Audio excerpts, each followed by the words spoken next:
اعوذ باللہ من الشیطان الرجیم بسم اللہ الرحمن الرحیم شروع کرتا ہوں اللہ تعالیٰ کے نام سے جو بڑا مہربان نہایت رحم والا ہے۔ فبأي آلاء ربكما تكذبان ومن دونهما جنتان فبأي آلاء ربكما تكذبان مدهامتان فبأي آلاء ربكما تكذبان پس اپنے رب کی کس کس نعمت کو جھٹلاؤ گے؟ اور ان کے سوا دو جنتیں اور ہیں، پس تم اپنے پرورش کرنے والے کی کس کس نعمت کو جھٹلاؤ گے جو دونوں گہری سبز سیاہی مائل ہیں؟ بتاؤ اب اپنے پروردگار کی کس کس نعمت کو جھٹلاؤ گے؟ ظاہر بات ہے کہ جو شخص جنت اور اس کے اجر و ثواب کا منکر ہے وہ دراصل اللہ تعالیٰ کی بہت سی صفات حسنہ کا انکار کرتا ہے۔ وہ اگر خدا کو مانتا بھی ہے تو اس کے متعلق بہت بری رائے رکھتا ہے۔ اس کے نزدیک وہ ایک چوپٹ راجہ ہے جس کے اندھیر نگری میں نیکی کرنا گویا اسے دریا میں ڈال دینا ہے۔ وہ یا تو اسے اندھا اور بہرا سمجھتا ہے یا جسے کچھ خبر ہی نہیں کہ اس کی خدائی میں کون اس کی رضا کی خاطر جان، مال، نفس اور محنتوں کی قربانیاں دے رہا ہے، یا اس کے نزدیک وہ بے حس اور ناقدر شناس ہے جسے بھلے اور برے کی کچھ تمیز نہیں، یا پھر اس کے خیال ناقص میں وہ عاجز و درماندہ ہے جس کی نگاہ میں نیکی کی قدر چاہے کتنی ہی ہو مگر اس کا اجر دینا اس کے بس ہی میں نہیں ہے۔ اسی لیے فرمایا کہ جب آخرت میں نیکی کا نیک بدلہ تمہاری آنکھوں کے سامنے دے دیا جائے گا، کیا اس وقت بھی تم اپنے رب کے اوصاف حمیدہ کا انکار کر سکو گے؟ اصل الفاظ ہیں من دونہما جنتان۔ دون کا لفظ عربی زبان میں تین مختلف معنوں کے لیے استعمال ہوتا ہے۔ ایک، کسی اونچی چیز کے مقابلے میں نیچے ہونا۔ دوسرے، کسی افضل و اشرف چیز کے مقابلے میں کم تر ہونا۔ تیسرے، کسی چیز کے ماسوا یا اس کے علاوہ ہونا۔ اس اختلاف معنی کی بنا پر ان الفاظ میں ایک احتمال یہ ہے کہ ہر جنتی کو پہلے کے دو باغوں کے علاوہ یہ دو باغ اور دیے جائیں گے۔ دوسرا احتمال یہ ہے کہ یہ دو باغ اوپر کے دونوں باغوں کی بنسبت مقام یا مرتبے میں فروتر ہوں گے، یعنی پہلے دو باغ یا تو بلندی پر ہوں گے اور یہ ان سے نیچے واقع ہوں گے، یا پہلے دو باغ بہت اعلیٰ درجے کے ہوں گے اور یہ ان کے مقابلے میں کم تر درجے کے ہوں گے۔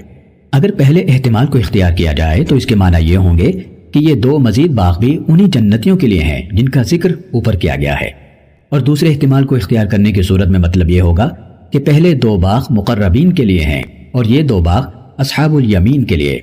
اس دوسرے احتمال کو جو چیز تقویت پہنچاتی ہے وہ یہ ہے کہ سورہ واقعہ میں نیک انسانوں کی دو قسمیں بیان کی گئی ہیں، ایک سابقین جن کو مقربین بھی کہا گیا ہے، دوسرے اصحاب الیمین جن کو اصحاب المیمنہ کے نام سے بھی موسوم کیا گیا ہے، اور ان دونوں کے لیے دو جنتوں کے اوصاف الگ الگ ارشاد فرمائے گئے ہیں۔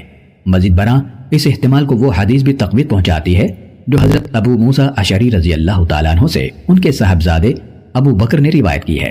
اس میں وہ فرماتے ہیں کہ رسول اللہ صلی اللہ علیہ وسلم نے ارشاد فرمایا، دو جنتیں سابقین یا مقربین کے لیے ہوں گے جن کے برتن اور آرائش کی ہر چیز سونے کی ہوگی، اور دو جنتیں تابعین یا اصحاب الیمین کے لیے ہوں گے جن کی ہر چیز چاندی کی ہوگی۔ دو باغ عظیم نعمت جس کا یقین دل کے اندر نہیں بیٹھ رہا، یہ بتاؤ کب تک جھٹلاؤ گے؟ ان باغوں کی تعریف میں لفظ مدہامتان استعمال فرمایا گیا ہے۔ مدہامہ ایسی گھنی سرسبزی کو کہتے ہیں جو انتہائی شادابی کے باعث سیاہی مائل ہو گئی ہو۔ یعنی جنت کے دو دوسرے باغوں کی سرسبزی اور شادابی جیسی نعمت کو کب تک جھٹلاؤ گے؟ فیہما عینان نضاختان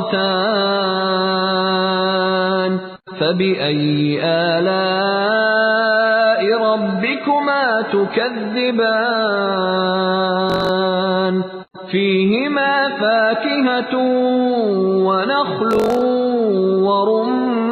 ورمان فبأي آلاء ربكما تكذبان